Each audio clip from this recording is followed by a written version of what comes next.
What good is having a podcast if you don't show up and you're not consistent? I am actually guilty of it.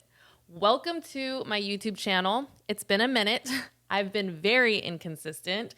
And today I want to talk about why you might be consistent with either your content and more specifically, if you're in the podcast world, why it's so hard to show up or why there's roadblocks. I've been in the podcasting, radio, and media space for over 10 years, and I learned behind the scenes, the in front of the camera, and everything that goes on in this world. And I'm here to talk about it, share my experience, and kind of go in the direction that I want to go in, which is being consistent. So congratulations to me starting this first episode. Thank you so much for being here, and thank you for listening to this. We're a minute in, so stay with me. You're about to discover my journey along with me, and I am so excited to be here and finally have this setup, which I will share with you how I did it in another episode and what I'm using. So let's just dive into it and talk about why I haven't showed up and why I've been so inconsistent. First of all, when I started my podcast, let's go back in time. My very first podcast was Street Stories. I went to Cal State Northridge and I developed a podcast space that wasn't even on campus. I was searching to be in the radio space, really wanted to be on air. I love music. I enjoy the whole radio aspect of just connecting with people in a car. Like, how crazy is that? If you really think about it, Big Boy's Voice or the Big Boys or Sway in the Morning, like everybody on radio gets to be a part of the first thoughts, the first voice of your morning when you're on your drive to work or wherever you are in the middle of your day. It is really something special. And so I've always craved that connection to just make people's day better and just brighten it up a little and just be, I don't know, in a better spirit. I think it's very hard in the world we live in. It doesn't get easy with negative things going on in the world. And so I really have always felt like I wanted to hold a space for people to come to smile, to be in a better mood. So thank you for being here. And let's see, I'm getting sidetracked. So I started my first podcast at the Newspaper Media Center at Cal State Northridge in like 2017, maybe around there, 2016. And I just really wanted to learn the ins and outs of how to edit, how to set up a podcast. And so that's exactly what I did. And I went out on the street on campus. I grabbed the little like portable mic, and I went out. And back then, actually, there weren't portable mics. I don't know what I'm saying. There were just the big mics like this. And I pretended to use that interviewing people. But really I had it was like those recorder devices. And so I went out on the street and I interviewed people. I went live on Instagram at the time. And I have a few of those videos actually that I can probably show you. I could put in here, insert here when I edit. So here at Street Stories, we have a question every week. We are talking about romantic gestures. So yes, we kind of just discussed right now that you've often given than received romantic gestures. Is that correct? It's true. I don't want to say that I'm not like dogging anybody that has tried to give me stuff, but and I sound really hypercritical, but it's usually not on the same level of like it's like, oh, this like surprise dinner, you know, champagne out of the ocean, something. But then in the return, it's like, oh, I got you a movie. It's like, I don't know if that's mutual, you know what I mean? And I just set up my whiteboard and I had a question for everybody. It was like kind of that man on the street vibe where I was like, what is the most romantic gesture you've experienced in your life? What is something, what's a gift you gave? What's the best gift you've received? You know, just random questions like that. I've always just been curious about people and connecting with them and just seeing the joy in their face when they're telling these stories. And so that's what I did for a while. I hosted a show along with it called Drop the Mic, where people told their stories of those exact questions that I asked on the street. And so I really liked what I did at the time. And I don't know why I stopped. Actually, I do know why I stopped. Life got in the way. And the reason I stopped is because I graduated. I was looking for a job at the time in radio. And then I got connected with the Baker Boys, where I was a co-host at Dash Radio for a while. And then after that, I went to go work for Kevin Hart and Laugh Out Loud Sirius XM network, producing and running social media for a good, 2019 I started. And so it was an epic experience. I couldn't believe I was actually around that circle of people. Just sometimes you think that the people of influence are unreachable, but really with social media and everything, you're a DM away from someone. So anyways, it worked out that way. And I started actually having this podcast called, at the time I started it as Plug Talk. And I got that from the Baker Boys show, from which I had a segment that talked about pop culture, celebrities, what was going on in the news. And so it was called Plug Talk. And I was like, you know what? I should make this a podcast and I should call it Plug Talk with V the Plug.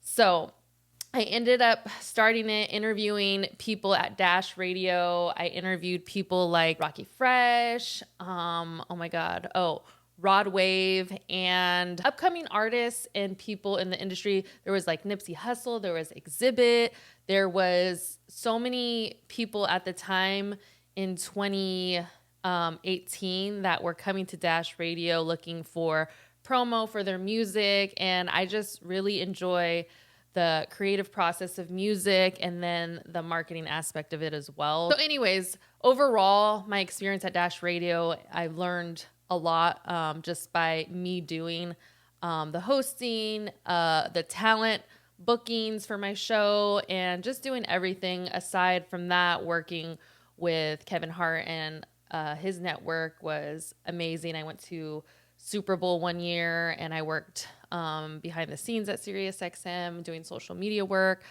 but it was definitely eye-opening. But you know, where my heart was really was doing my own show. I always wanted to have a show that created impact in helping people. So for those of you out there that are struggling to start that thing that you always wanted to do, whether if it's a podcast or a business or a product that you want to create, whatever that calling is, and if it keeps coming up in what you want to do, there's a message there for you.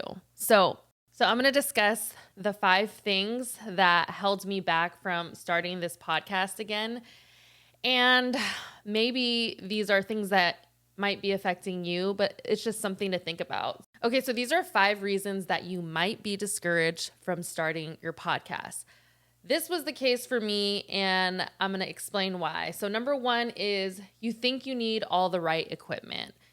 I have this lovely Rode mic, this Rodecaster, this amazing light, and all the lights in front of me. And yes, it looks great, but I didn't necessarily need it. What's more important is your consistency and the impact that you are creating for yourself and engaging with your listeners and audience. You can start out with your iPhone. I'm actually shooting this podcast with just my iPhone. I actually don't have a camera that is professional, but the iPhone with the right settings works just as great.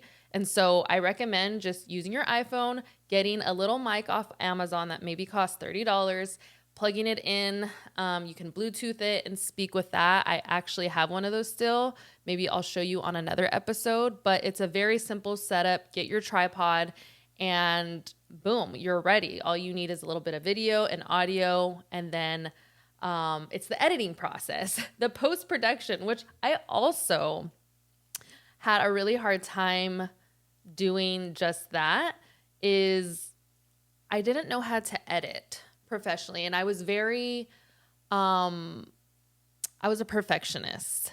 I still am a perfectionist. Post-production was the hardest part for me, but now you have apps like Riverside FM, you have Descript, you have video, AI. There's all these AI options for you to easily edit your podcast episodes, get your social media clips, and get moving with your marketing and putting your voice out there. And so now it's much easier than when I was starting out with all this AI. But I just say that to say that there's things out there and no reason why you shouldn't be consistent with your podcasts. So yeah, you can just use a simple setup like that. And post-production and producing was a big thing for me. I'm obviously a nerd about it. And I wanted to get my podcast looking like the Baker Boys on radio. Like, radio is a different system than a podcast because it's live. I mean, podcasts are live too.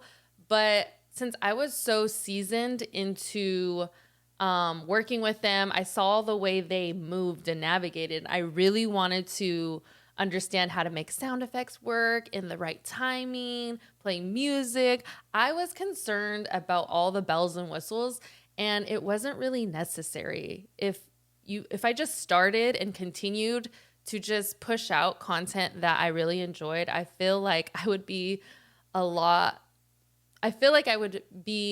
further than I am now, but I don't regret it because I had some growing to do spiritually. In my career, I learned a lot about producing behind the scenes and the way the business works. So we'll talk more about that later.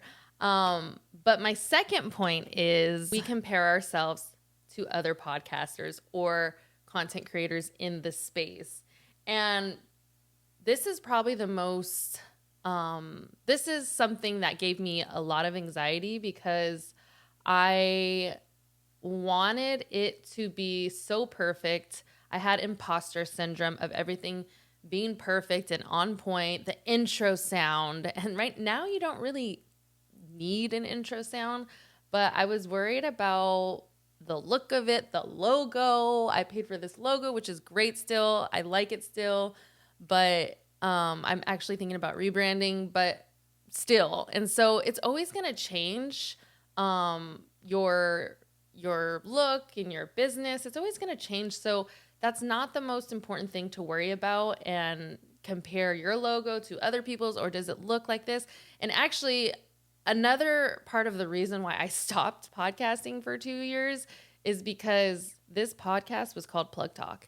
And if you don't know, there also is another girl named The Plug, and her name's Lena The Plug. She has a podcast that is about, it's the porn industry.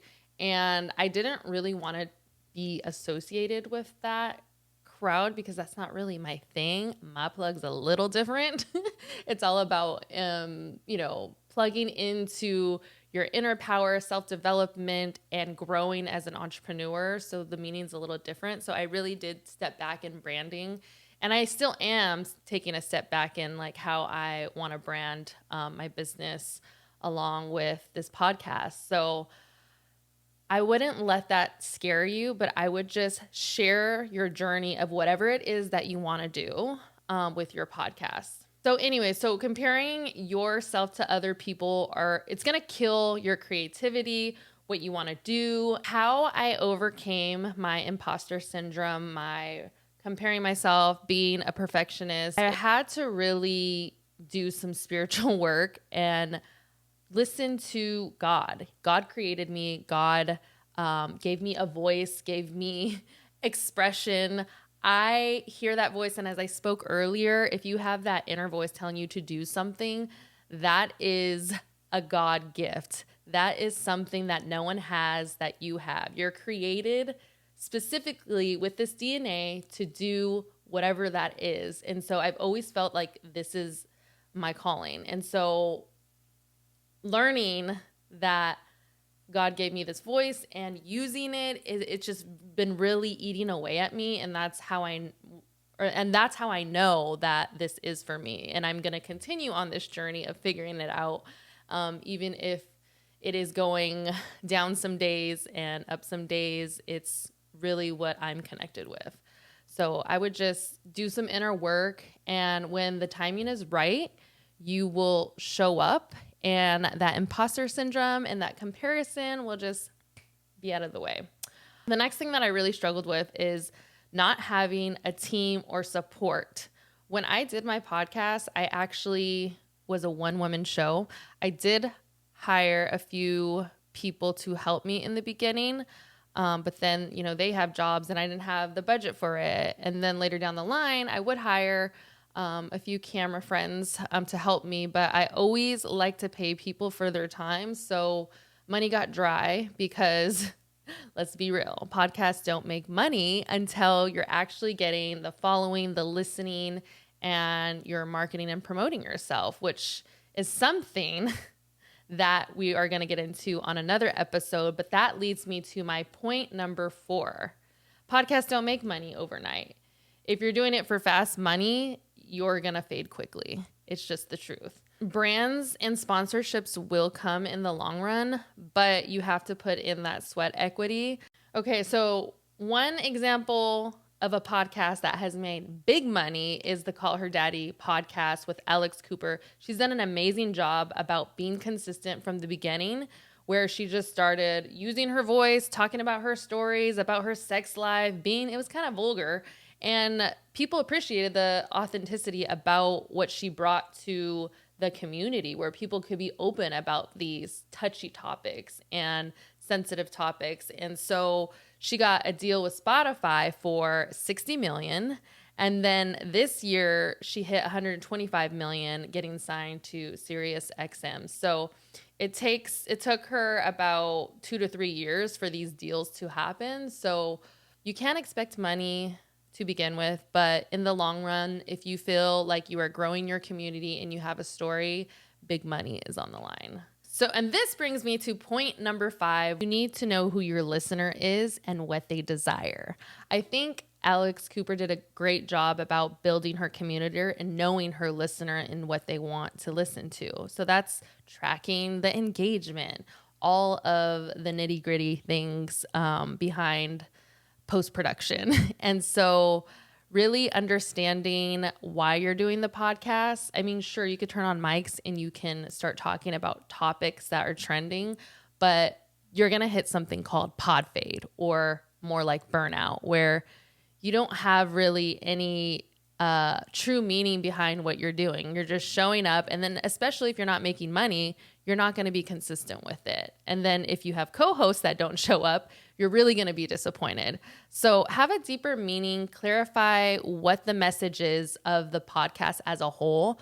Every season is going to be different. It's going to have a different meaning behind it. It's going to have a different vibe. Maybe the first season is you really getting started with your podcast and the story behind it. And then maybe the second season is getting deeper into answering people's questions or doing things that your audience wants. So it definitely takes some development, but that's kind of where I've hit some walls in this space where I haven't continued. I haven't been consistent, and I'm just being real because this has definitely taken me a while to just be confident. And so I wanted to share all this with you because if there's anyone out there that is thinking of starting a podcast for their business or is struggling to just even get started, these things are just minor things that aren't really worth